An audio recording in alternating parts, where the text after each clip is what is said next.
What is happening, everybody? MG here. MG Covers, bringing you a brand new sports handicapping video. Title of this video is a creative approach to hedging in sports betting. Most of you are familiar with the term hedging. I'm going to show you a very creative way that can make you money in this business.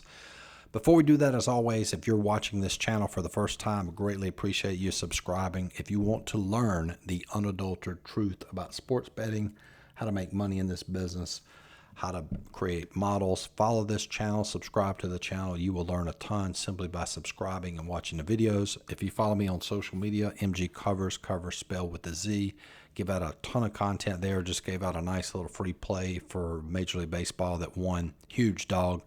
So if you follow me there, you'll get a ton of content. You'll get a ton of value. There's a link in the description box. If you just click that, it will take you right to there and you can follow. All right, so let's talk about creative hedging. Before we do that, I think we first need to define what hedging is, and I'm going to give you a very simple example. The purpose of hedging is to guarantee a profit. So the way I'm going to show you is a creative way to hedge to guarantee a profit. So let's say this guy, whoever wagers, let's just give you a basic example. Somebody wagers $1,000 on a parlay, and that parlay potential payout is $15,000. Okay, and let's say you're down to the final leg. Maybe it's a 6-team leg, and that last leg needs Kansas City Royals to win in baseball. Okay, for example. So if Kansas City loses, you would win nothing. Okay. So what you could do is what we call a hedge. So if Kansas City wins, you're going to have 15 grand. So what you could do is place an individual wager, say for $8,000. Again, you can pick whatever number depending on what type of risk you want to have. So if Kansas City, meaning you would play $8,000 opposite of Kansas City. So whoever Kansas City's opponent was, you would wager $8,000 for them. So if Kansas City wins, you win $15,000. If they lose, you would win $8,000. So you would net out, in this case, 1,000 minus your 1,000, you'd net out 7,000. And if they win here, you would net out what, 7 grand. Okay. Is that right? Yeah.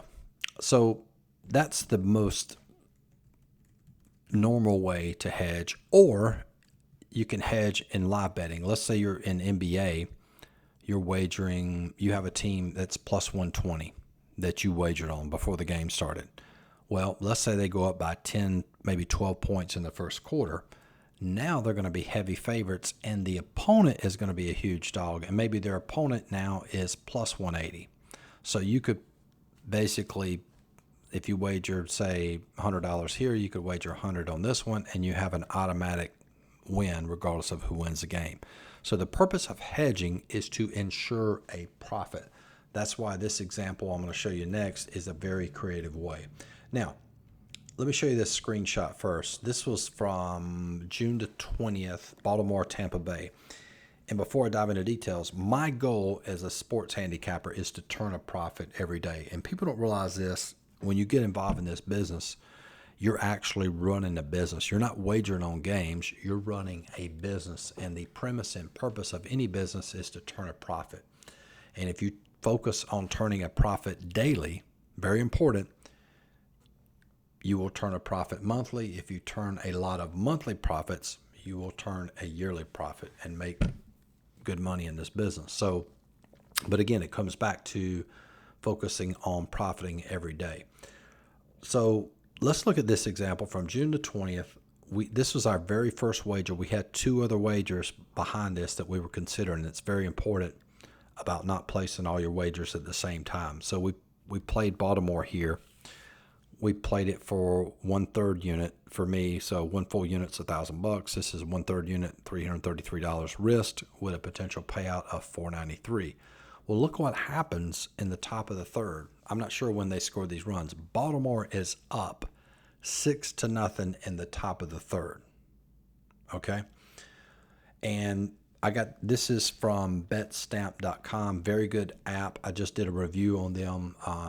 And there's a lot of different places you can find win probabilities for games during the course of that game. But at this particular time, top of the third, they had an 88.8% win probability, which means if I don't play any other teams, I don't have those other two plays. If I don't play those other two plays, I have an 88.8% chance of winning $493.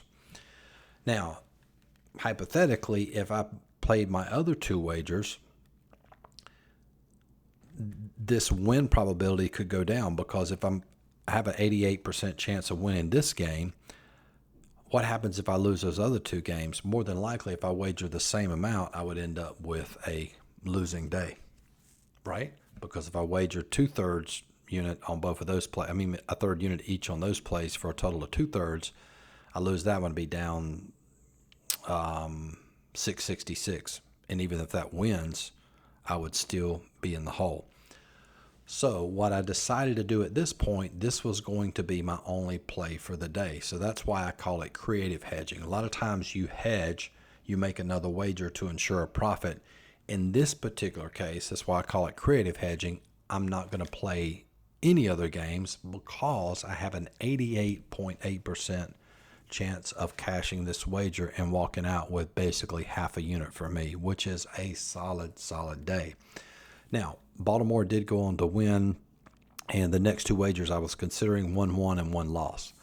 And then this happened, I don't want to bog down this video, but this happened again maybe 2 or 3 nights ago, did the same exact thing. We had, I think, an 80% chance of winning, and it was like in the 5th inning, so I elected to play the percentages, and that game won. Now, if I would have played the next game that I considered, it would have been a loss, and I would end up breaking even. So this is a very, very creative way to handicap. It helps to ensure a profit, and you can do this with other sports. Like, for example, you could do it for college football. You could do it for NFL. You got your 1 o'clock games. Let's say if you cash both of your 1 o'clock games, you might could pass on the 4 o'clock game or play it for considerably small. But the main thing to focus on is once you have a winning day locked up, you want to secure that winning day. In this case, with an 88% chance of winning this wager, I went ahead and played the percentages. And it's basically like somebody coming up to you and saying, hey, even if I didn't know the score of the game, let's say the book sent me an email and said, hey, you got an 88% chance of winning this wager if you don't place any other wagers. And anybody would take that. So very creative way to hedge in this business. And I think if you apply this concept to your sports handicapping, it will save you a lot of money by not playing games on top of a situation where you basically have a winning day wrapped up. All right, so if you want access to all my content, which would be my videos as well as all my lines, the line that had Baltimore as a favorite here, $49.95 per month. That gives you access to coaching videos, all my lines. If you want to get access to all my plays, that's $100 a month. And if you want to join for the entire year, that is the best value in my most popular package. Instead of paying $100 a month, which would be $1,200 for the year, you get it discounted $600. You can sign up. It's only $500. Covers everything on the site, all my plays, all my videos, all my power rankings for 1 year for $500. And there is a link to join in the description box. Like this video, subscribe to the channel. Talk to you guys soon. Peace.